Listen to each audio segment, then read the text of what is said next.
Andrew, you've had a lot of different characters that you've played at the Haunt over the years since you've been with us in, Yes, I have. 2016. Do you have a favorite character that you've played? Yes. My most recent character that I've stuck with for 3 years now, who I named Danny Buttercups. Okay, what's behind that? Literally nothing. Okay. There was a group of people coming through, and they said, "What's your name?" And that was what came to my mind, and that's what stuck. Okay. And the last 3 years with Deranged, it was a camp counselor twice, and then he got a promotion to park ranger, and that's really hit my stride with that guy. Is that a character that you'd be like willing to play again, or do you feel like after 3 years of portraying the same thing that it's just kind of run its course? I think I would reprise it. Okay. Yeah, if it was still there, or if it was like on a throwback night. Yeah. Kind of thing. It's like if there was one character you could play again, it would be going back into that. Yeah, because I was just interesting. Yeah. It was so much. I mean, like obviously, but there were 2 years ago there was the Michigan Haunters Association. Yeah. Like gala thing. It's too fancy. Right. But where I won the award for best actor for that character. Yeah. And so, like, I think the character was just so much of my personality. Yeah. Inside a character, so it just is. Was there any really getting into character with that, or were you just doing what you did in everyday life and hopping back there and So it was verbally assaulting people? I censored myself in public. No, it was a lot of the preparation was what you didn't see is I would go like that a lot. Okay. Just to kind of get myself in the zone and listen to some sort of song before. It could be anything. Yeah. And then I always said it was me at about a 7 out of 10. You brought it down from your everyday self, or you brought it up to a 7? Brought it up. I usually keep it at about a 3. Okay. And we brought it up 4 to about a 7. Okay. So what you're saying is you could have gone further into this role. Yes. Reached our full potential. Yeah, I could have gone. I think. Yeah, we've gotten there a couple times. I think with the Haunt. But you slap yourself to get into character. Yeah, just Are these brutal slaps? Or no, is it just no. If I was little because taparoo. a lot of it was because I was working, and on Fridays and Saturdays I'd just be tired. Yeah. And because I'm more of a morning person, so when we start, it's dark and we go till midnight. So I need something to wake me up, and so there's been a couple times where I've slapped the crap out of myself, and I'm like, whew. But If you ever need help, let me know. Yeah, thank you. Me too. But a lot of the times it's just a quick like slap on the eyes. A little harder than that. I don't. Yeah. Yeah. Aaron, do you do anything to get yourself into character? I mean, you took over a clown role in the past, and you've also played some other characters at the Haunt. But is there anything you do to get into character in general? So for the clown, you'd have killer clowns from outer space playing. So I just started like dancing. Okay. Just trying to like warm myself up, Yeah. do a little weird dance and stuff like that. Yeah. Is that something you like normally do in everyday life? No, or I is that exclusive to the am a horrible dancer. That can be 100% a really crappy actor. For me, it's typically like listening to music. Like if I'm ever struggling to get into character, like just putting on some headphones and just kind of tuning things out, because I feel it can be kind of overwhelming. Like, oh, we're getting in makeup, oh, you're tossing a mask on or whatever, get into a full costume. I feel like, especially during that, as the owner, there's so many other things going on where it's like if somebody's spraying my face with an airbrush machine, I also have to be like, oh, is this fog machine on? Oh, somebody check these lights. Oh, is this audio working? So it's like if I actually have a minute where I can just put on headphones and just drown everything out, I find that really helps me just be able to get into whatever character I would be playing. Yeah, it definitely helps with the music because it's way better than just silence. Yeah. I will say one thing this last year that we got away from that I'm very upset with you as an owner is the first 4 years of Deranged, we would always play Mambo number 5. Yes. And that became really a staple for our just antics, and I loved it. And I think we played it once last year. And we definitely played it more than once. I felt like I feel like Aaron could be the telling tale as he wasn't with us the 4 previous years. Did you hear Mambo number 5 a lot last year? Or was it just played like once or twice? Or do you not even remember it? Yeah, I heard it a couple times. Okay. Maybe at least 2 to 3, maybe 4 times. Maybe 5, maybe Mambo number 5 times. Yeah. Maybe too many. I feel, I guess maybe I've just heard it so much that I've tuned it out. It's just background noise at this point. That song is just don't even hear it. I remember for a while too, one thing I would do with Mikhail Yeah. to kind of get ready whenever Mambo number 5 came on, I'd be like, all right, Mikhail, you ready? I would start jumping up and down. I'm like, all right, we're going to scream in 5, ready? And then we count down, and I don't know if he just went along with it after a while or if he actually fell for it every time, but he would scream and I wouldn't.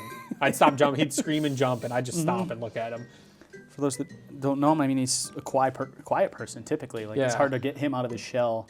But sometimes you see that too with people where and he's the perfect example of it, where, you know, in everyday life they're pretty shy and reserved and introverted, but like when they get into a character, like he gets into his character. Oh yeah, like, he does. Like if you interact with him in everyday life, you're not going to be like, oh, this guy's a haunt actor. Like this guy's not, you know, Not it's at like, all. oh, this guy's just, you know, doing his 9-to-5 job and going along with life, and then you put him in the haunt environment and he's off the wall And crazy. he's calling people fat muffins. That is true. Back when he was the Muffin Man, he was Yeah. not afraid to body shame people when they No. were getting in the office. No, Oh no. he had some of my favorite scares though, Yeah. just because of how he would get into it and how creepy he was. Yeah, one of the greatest things about scares too, like his was he would bang those metal pans together. He's the Muffin Man, fits the character. Loud noises get people. Like Yeah. you've said before, like the whistle is a great scare as the camp counselor character. Yeah. Are there any other great scares that you found aside from like that whistle? Anything that works every time, or are there any like individual moments where you're like, that scare was better than the other scares, the night or the season? I remember year 3, that was COVID year, Oh yeah, 2020. when we really started to pick up because we were one of, the only outside haunts in the area. Yeah. And so we were able to really grow, I think, that year, but that's besides the point. That's when I had the drop window out in Kamzika. Yep. And the way it was set up, and I got the timing down so well where like I knocked the fence out of the ground almost every night because the groups would just jump back into yeah. it, or like that was the year I was the shoe collector, where people would fall out of their shoes. I collected like 4 pairs of shoes that year. They didn't match. What did but you do with the shoes? Bring them up front. So the people got their shoes back. Well, I don't know for sure. I know I'd bring them up front. And what happened after that, I don't know. At least you weren't taking them home. I think that'd be No, weird. that'd be weird. I didn't sniff them before either. Don't worry. Oh, Just make it a part of the bit. Just See, no, that's just. What if they smell bad though? yes. Yeah, but no, there is Sometimes you have to make sacrifices to portray your character. Yeah, that's. I did sniff people a lot this Yeah. year. I sniffed a lot because I was in the showers, which was really fun. A lot of people didn't like this because my whole People don't like you in the shower. I prefer it. yeah. My character was very vocal. It always has been, and very centered around insulting them forever until they were away from me. And so this last year, I was like in like a welcome center, and there was a shower scene. And I'd sniff them before and tell them they smelled terrible and needed to take a shower. Am I paraphrasing what I actually said to them right now? Yes. Okay. Okay. But a lot of people didn't like that, especially people don't like being smelled. Yeah. You Anytime get you too invade their close. personal space like that, yes, It's- 100%. it's just uncomfortable. It's unsettling. Yeah. One of the things to touch on with your character as the camp counselor, I know people recognize you from year to year. Like that's become a thing. I remember there was a girl that came through. I think it was the night that you weren't there and somebody else was portraying your character. It might have been me. And they mentioned that something about a relationship the previous year that a girl had in the group. Do you remember this story? You might remember it better than I do. Yes. Now that you bring it up, I forget about this until someone tells me about it. But as the camp counselor, it's not really as a camp counselor, but as like I'm a rather observant person. Okay. So I would use to fuel my bit. I would use what people look like. Okay. And I pointed out to this one couple that the boyfriend's nose was rather large. And apparently one night I wasn't there. Someone told me later, I think it was you, that they had broken up because they pointed out that he had a large nose. They broke up in the car after the fact. That's the part of the story that I remember. Like it was Because like I later had- that night after they came through the haunt. Literally, this She girl broke up with saw her boyfriend and was like, "Damn, he does have a big nose. That's crazy." And She just hadn't realized it until you pointed it out. Yeah. And you just ruined the I just relationship. shattered that illusion. Sorry, guy. If you. Yeah. Yeah. Yikes. That's my bad. So yeah, Yeah. I've said some weird things in the past. There was Taco Bell Jesus. Okay. That was funny. Taco Bell Jesus. Yeah, it was before I like blew the whistle. I came out, was starting my bit, and the girl just interrupted me completely and said, "Doesn't he look like Jesus?" and pointed to her, I'm assuming boyfriend or friend or whatever. Okay. Yeah. I just looked at him and said, if Jesus ate Taco Bell every day, and then we were going along with the rest of the bit, and he interrupted me. I was like, "Shut up, Taco Bell Jesus," and then he just kind of was shocked at that. Yeah. So that was last year. That was, Okay. There's just been some weird Yeah. things that come Aaron, out of my mouth. what about you? Any crazy scares? Like, I mean, you've only been with Deranged Haunt professionally for a year. You were with us for the home hunt day Yes. a bit. But you've only been with us for one full season in our location in Romulus. Are there any scares that stick out from this past season to you that are memorable? Or Yes. I can think of one. So as the clown, there was a group of 3 that came into the room, and I jumped at them with the hammer. Okay. And one lady screamed and said, "Oh no, I think I crapped myself." And I didn't believe her at first, so I got closer to her, and then I smelled actual feces. So I was disgusted by that, so I ran into the actor hallway, and I gagged a bunch, and then I puked everywhere as the clown. My favorite story ever. One of the other haunt actors was across the hallway, and she saw the whole thing happen from a distance. That poor girl. Yeah, I feel very bad for her. I just remember hearing the stories of the noises that you made before destroying our costume with vomit. Oh yes. Oh God, it's so And funny. as such, I mean, you had been previously given the nickname Recast the Clown due to Yes. a poor review. And then I believe it was our makeup artist, Sasha, who Yes. gave him the nickname Regurgitate the Clown Regurgitate the clown, yes. after. Yes, I definitely have a couple nicknames for myself. But the clown wasn't the only character you portrayed. No, Like, we got you in a bunch of different roles. We eventually did recast the clown due to that one person's review. yeah, for a couple nights. And you ended up as the zombie at one point. Yes. And I think there was a story along with this as well, wasn't there?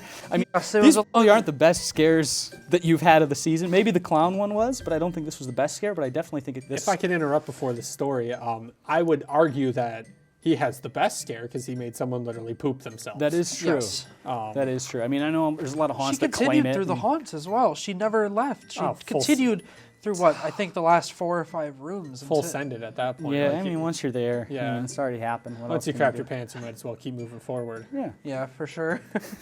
So, any other stories that you have that you can Yeah. remember from last year's different characters outside of the clown?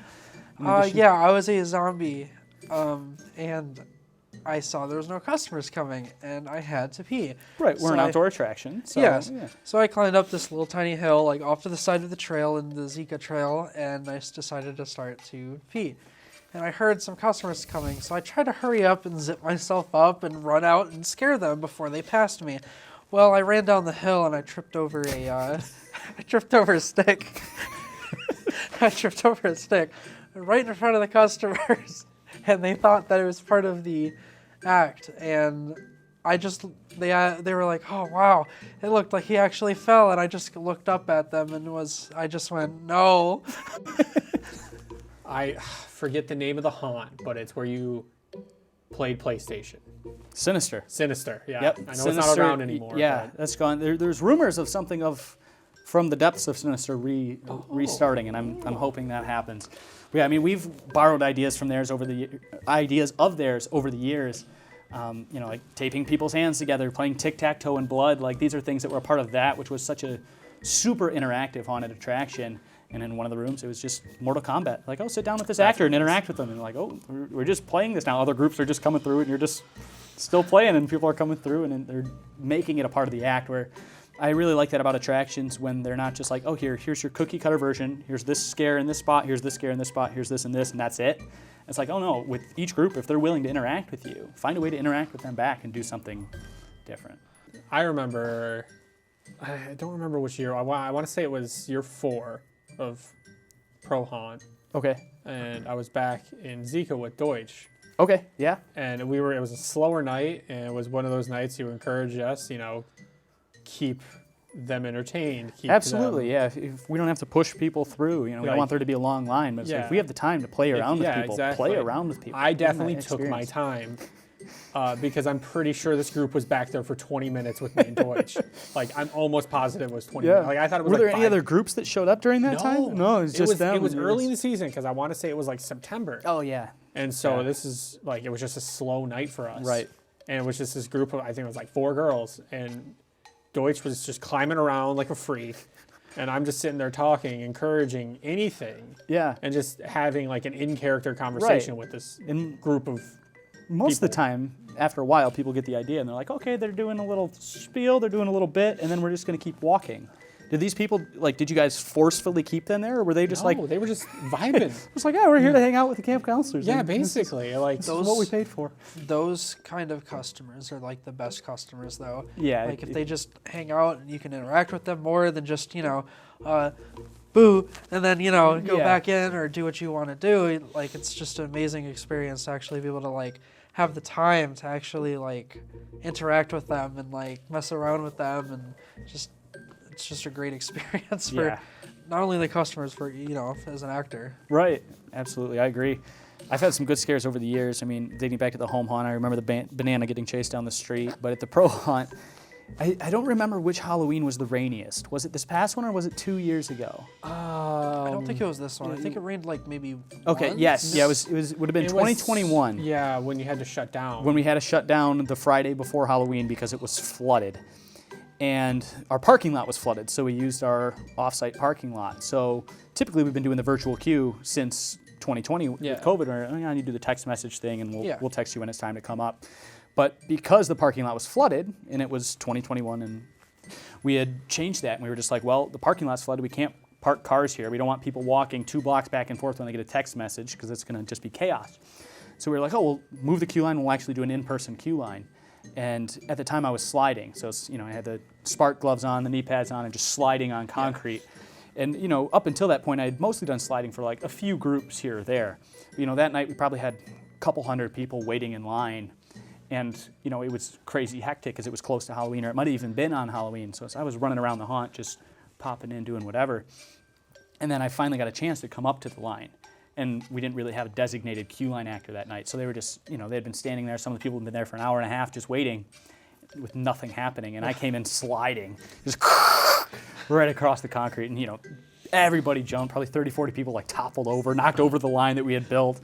And that scare to me was just, put me on a different level. It was just one of those just pop up. I run the world. I got this. It was always interesting for me towards the end there, when you put the cabin back in the woods. Yeah. The last 2 years. Yeah. Because we had Sasha after me, which I still believe is the scary. The last 2 years was the scariest part of the haunt. Yeah. And so I didn't I would get people with the whistle, obviously, and people would be holy crap, that was loud. Yeah. But Sasha was always the scarier part to me, so I would set them up kind of not, and then I would always just giggle as I hear people screaming because Sasha's terrifying. Yeah, it's one of those things too where you get if you have another actor that you can work with, you can really play off each other sometimes, especially like that where you have, you include the scares in your bit. You're hitting the whistle, you're hitting a drop window, you're hitting a scare, you're getting that interaction scare. Or that initial scare, and then you're interacting with them. Also, and that kind of brings them down a little bit. Public speaking scares too. Yeah. There was last year where I would talk really fast at people and then ask them to repeat what I said to me. But I talked so fast I had no idea what I said, so and then I'd shame them for not listening. Especially if you're explaining rules to them. Yeah, exactly. And they don't understand the rules. And they're because I surprised myself at how fast I could talk. I sounded like one of the auctioneers. Yeah, back on the the pairing up, me and the other somewhat clown actor, Kay, like us working together was like genuinely like really fun. Like Yeah. some nights, like when we were able to, usually she was at the drop window, but it was Right. like definitely a really cool experience to like work with two people because Yeah. like the customers like it as well. Yeah. I mean, it's great too because like you can have one person that has an initial jump scare and is interacting with them, and I feel like during that interaction it kind of brings them down because they're like, oh, I can talk to this person. It's not that scary right now. And while you're doing that, you can just feed them right to Yeah. the spot where the next person's going to scare them, and they just They think get you're some- not maybe as scary, or you try to make it seem like you are, but then right. like some of them don't. Then when they get to the next person, they just scream. This last 18 and up night for one of Yeah. our theme nights. I was just about to touch on that. Well, I guess I'll tell my story real quick, and then we can go to the 18 Yeah. and up night, if you don't mind. But yeah, absolutely. this year, you wanted someone in the haunt to tape people Yes. together. Yes. And Yep. I felt very comfortable doing that this year. So much so, I was very comfortable doing that. But this one girl, I remember she was walking. She just would not stop talking while I was trying to explain the rules. So I just took a piece of tape and taped her mouth. And she was a good sport because she kept it on the entire time through Sasha's little bit.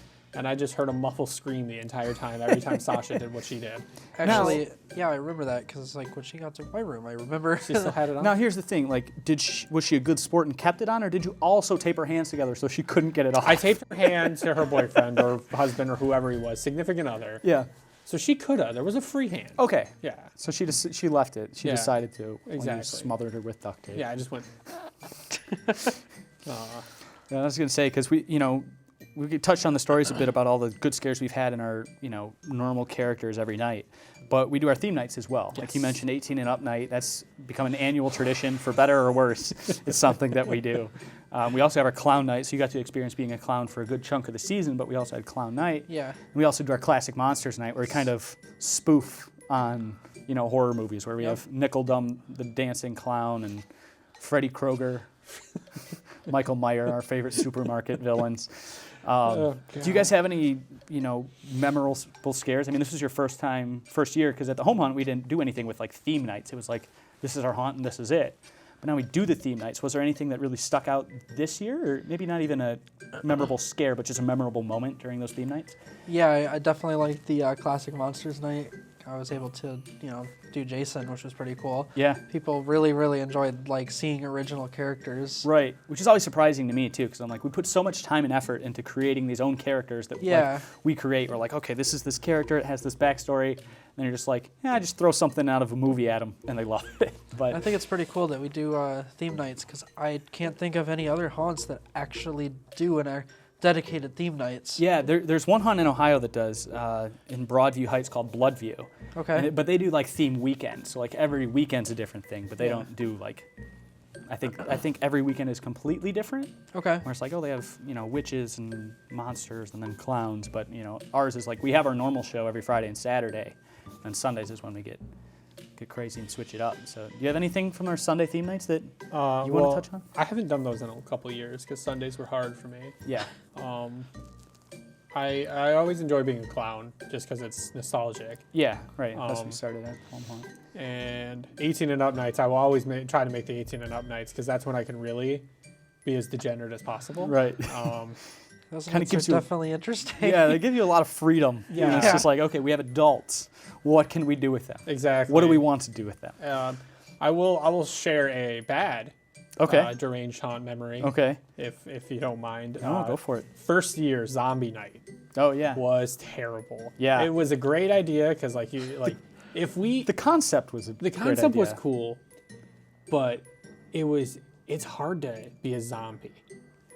I disagree. I think it's hard to be a zombie because then it's just all zombie and especially coming. I guess from my perspective, I'm such a vocal Right. person, so going to zombie, I'm like, Yeah.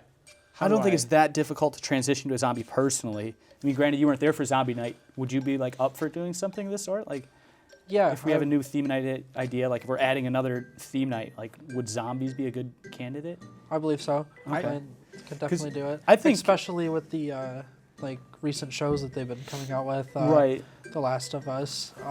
They Yeah. have zombie related. I think people would be more intrigued to Right. check like zombie themed out. The toughest part about the zombie night wasn't like one person portraying a zombie. It was the fact that we had needed everybody to. So it's like I really enjoy like when we're able to do a combination of both. Like we got monsters, we have human characteristic characters that it's like you got the human traits, you got the monster traits, you got somebody with dialogue, add in a little bit of comedy. Where you can do comedy without having a vocal role, it is tough to do 20 zombies in the woods where nobody's really talking to you because at least in my memory zombies aren't really talking. They might be making noises of sorts, but it's not really dialogue with zombies. And I think also that first year was just kind of like, I don't want to use the word rough because I'm going to use the word rough. It's a fitting word. The word, it was rough, it was Wet. very I mean, wet. we were open, 20 nights, and we probably had rain 15 of them, if not more. It was rough. Like, it wasn't enough rain to close us down either. It was just like, No. it's going to be 40 degrees, and it's going to drizzle every night. And So It's gonna be very muddy. that was when I started to question my friend. No, I'm kidding. so when I decided to question my life. I'm like, I- is this the I right didn't idea? question, I Should was we just keep like- pushing through? It was like, but that was part of the journey, even because like going from year 1 to year 2 was insane. Like how many changes you made. Yeah. Because I remember, I still laugh at it every once in a while, even like out of haunt season. That I will always say my favorite deranged haunt scene was the blue trail lights, Yes. where it was You just said the the LED trail rope of LED was 100 ropes. feet long. And that was before Sasha was even acting at the haunt, so like they would just walk down this. Yeah, it was just a blue trail. Like Yeah. sometimes we put somebody on it, but there was no scene built around it. So like, Exactly. maybe we'll toss a ghillie suit out there. And like, It's like we've come a long way from those early days. Yes, I remember the year before I even like actually came to work for you guys. Yeah. I came through and I thought it was an okay haunt, and then I came back. No, it was 2 years ago. Yeah. Came back another year, and I thought it was actually better than like 2 of the other ones that I've been at. Yeah. So Thank you. Yeah, it's one of those things where it's like we're always trying to change and evolve, and I think it really helps that we started out so small. It's like we started in just a driveway. Like we had 400 square feet to work with, and now we're on 5 acres, and it's like, we're not even utilizing every element of our property that we could be, and it's just like every year it's kind of one of those things where it's like, as the years go on, we just keep adding more and more stuff, and at least I think it keeps getting cooler each year. it's a lifestyle at a point for It like really is. 3 It's months. one of those things too, where it's like if you ever say you're done, you're not. you're retired, you're lying to yourself. I'm- You're Tom Bradying it. You're it's coming funny back. that you say that because the haunted house I worked at before, you guys, I said to myself, if the experience is really crappy, I'll just retire from like working at Deranged. If I was coming in as a new person, I was like, if the experience is really crappy, I am not going to return at Yeah, all. right. And it was a great experience, and I'm Glad to like hear that, yeah. very happy that I'm part of this. Well, it's been a fun however long now. I mean, I know, like I said, I have technically retired as of this year. Like I'm Tom Brady. be back. Uh, They always come back. but that's just because life is getting in the way a little bit of having fun. Yeah. And maybe when I get settled in my career, I'll be able to come back and still be a weirdo. Well, we'll see you this fall. Oh God.